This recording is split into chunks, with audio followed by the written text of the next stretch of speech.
because we saw this at the start of the season, then it dropped off. I think a lot of it dropped off with the injury to Jackson and that person to hit on the long and those kind of balls what he plays. But in this particular game, yeah, he was like we know, he performed like we know he can perform. Again, it comes down to consistency. All of a sudden now, hearing Cole Palmer, and brilliant, yeah, but like you need that consistency, and that's what I'm sure that he'll be thinking about towards the end of the season. I was about to say that it's interesting because he left City to play more regularly, but if he'd have stayed at City, he would have had a more demanding coach. Because Maresca needs him, whereas Pep has got so much talent, he doesn't need him. And if he doesn't meet that standard, that demands that consistency from him, then he doesn't play. So, for example, we haven't seen as much of Phil Foden because he hasn't been at that standard after a double Player of the Year award season last time around when he was absolutely magnificent. And I think it's funny because Palmer carried Chelsea on his back to get them into Europe, and now they look as though they're going to win a trophy. They're very close to the final. Yeah. And yes, he hasn't scored those goals, but he's almost a victim of Chelsea's inability to supplement a £1 billion squad with 2 strikers. You know, had they bought strikers last summer, that pressure wouldn't be on him. But because they haven't bought strikers, that 12-game sequence that you mentioned is suddenly much more pronounced because he's the man they rely on to get the goals, and he shouldn't be. It should be the case that you're looking at the 2 strikers. And even if you lose one of them, as they had done with Jackson this season, you would still have the other one that you could rely on, but Chelsea's recruitment hasn't addressed that. I just think, though, that with Palmer, there is a good player, there is pure gold, and I think over time, as the pressure kind of comes off him, we'll see more of a player. And I think the point that you made about the demands that the manager places on him is a really interesting one, particularly in the light of what Cole Palmer was talking about, the reaction there's been to that dip in form of his.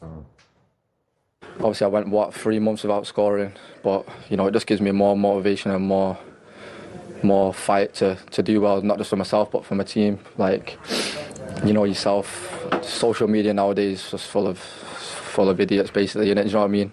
Like the trolls and that or whatever, so I don't pay no attention to that. But to score today, I'm happy, but, you know, it's only one and I've got to keep improving and trying to reach new levels.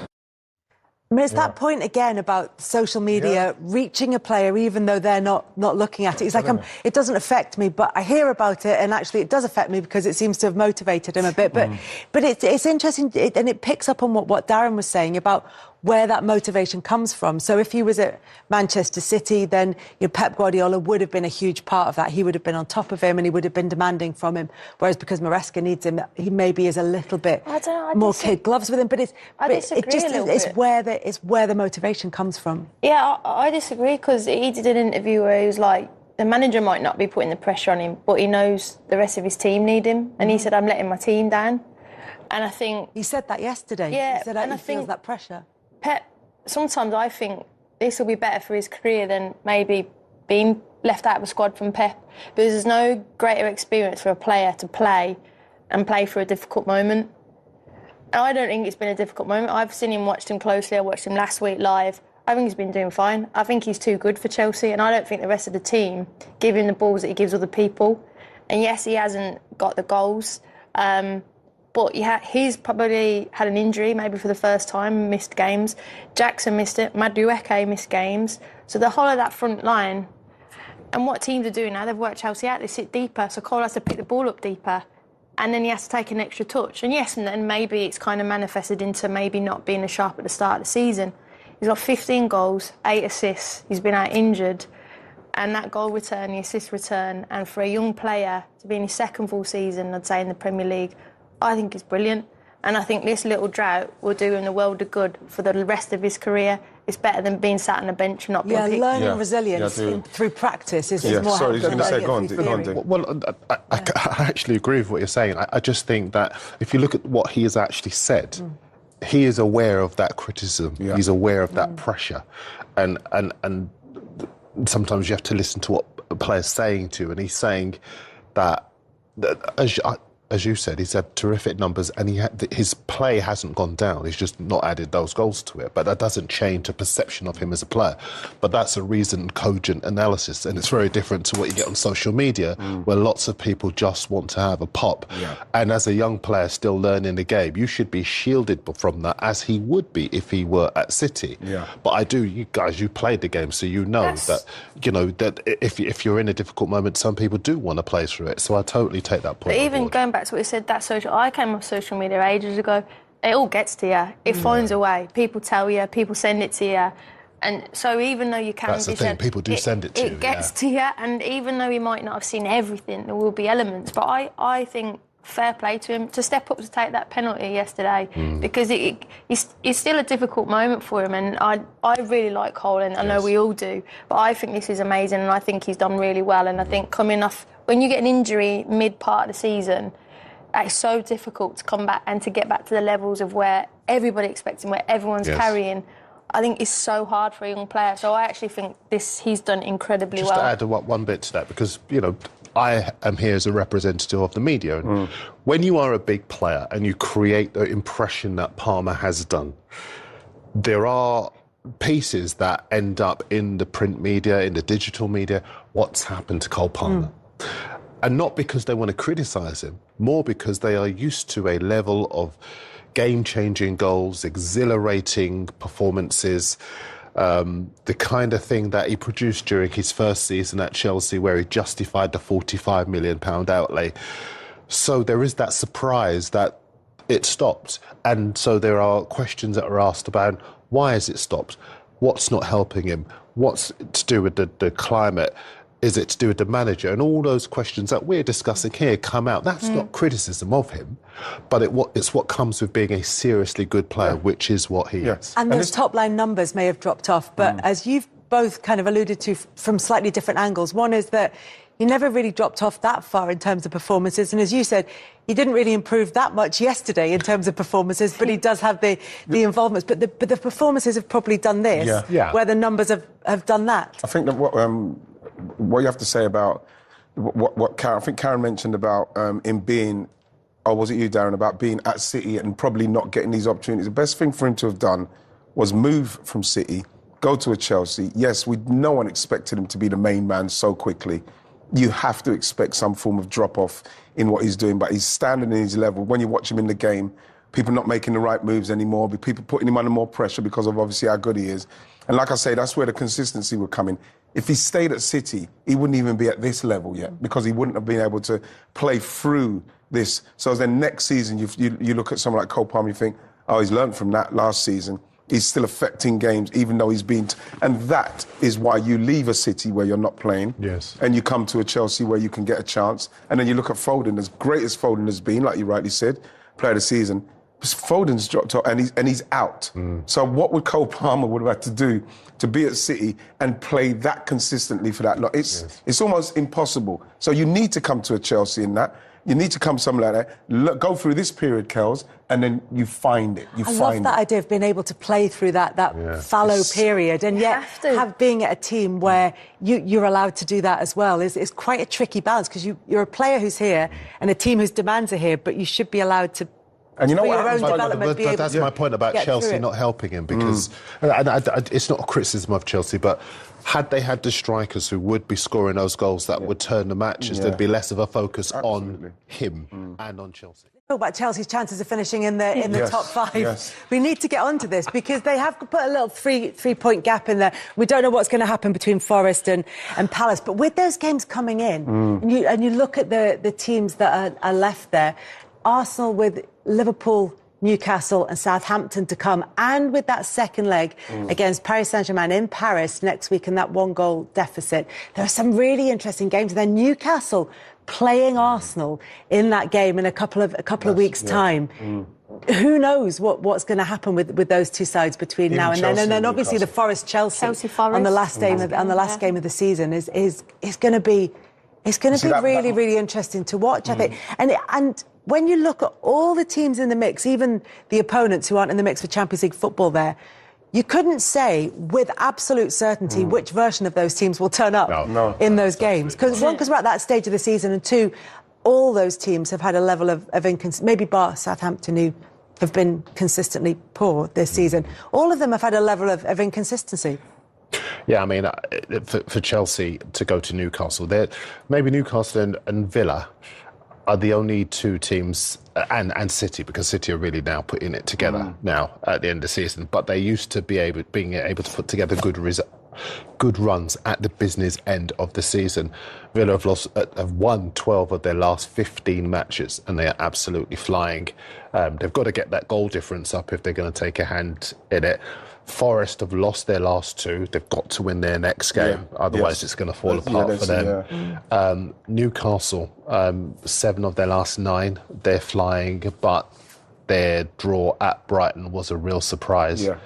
And Arsenal, dropping 21 points from winning positions, especially when you've got the Champions League on your mind. But at the same time, I know we're going to speak about them, but like at the same time, it's that's a tough running for Arsenal in their current mental state. Where are they in terms of their mental state? I was at the game against Paris Saint-Germain on Tuesday, and although it was really loud, really intense atmosphere, there is a tension at the club at the moment, and it doesn't feel helpful.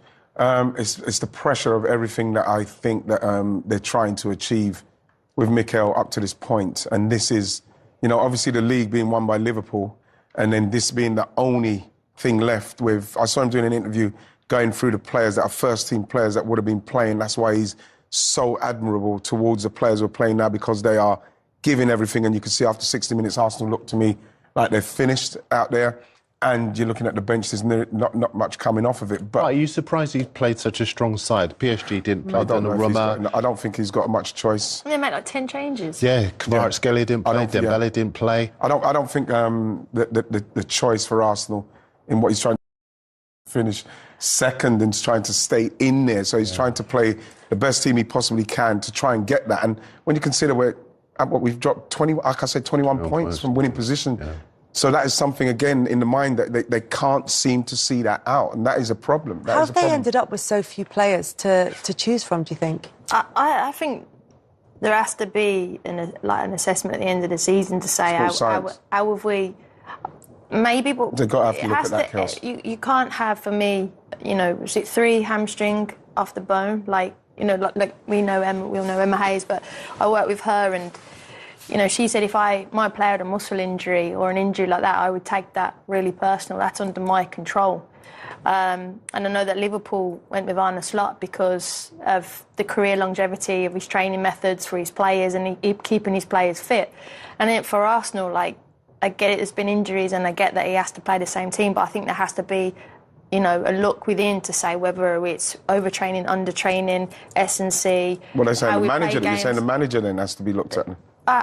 Yeah, because for me, Wright, everything starts with the manager, and if the manager can't pick the players, then the games and performances still fall on his head. So I think no player, as you mentioned earlier, is any good if they're not available.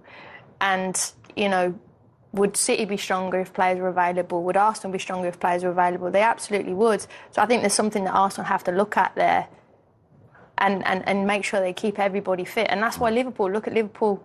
They have that, and that was interesting why they went with Arne Slot. Kaz, what did you mean when you said Emma said that she would take it personally? Because, so basically, going back to her training methods, particularly, she would train in a certain way that we would never do things totally maximum. Sometimes in games, then in training, we would do things over maximum, so we'd be going into games fatigue, but it would be because it would help us at the back end of the season. And if any player had a muscle injury, she would go away and do like a full look into it as why did this happen, and make sure she felt that if any player broke down under her guardianship, that was a crime to her, and because it was no good. You'd invested in this player, wanted them available in the team. It shouldn't happen. And look, injuries happen, but if it's someone's ankle's been twisted from a tackle or something like that, you can't do that. But for me, I have to agree, if you're getting quad strains, hamstring strains, that's something that within a club that can control, and no player is good if they're not available.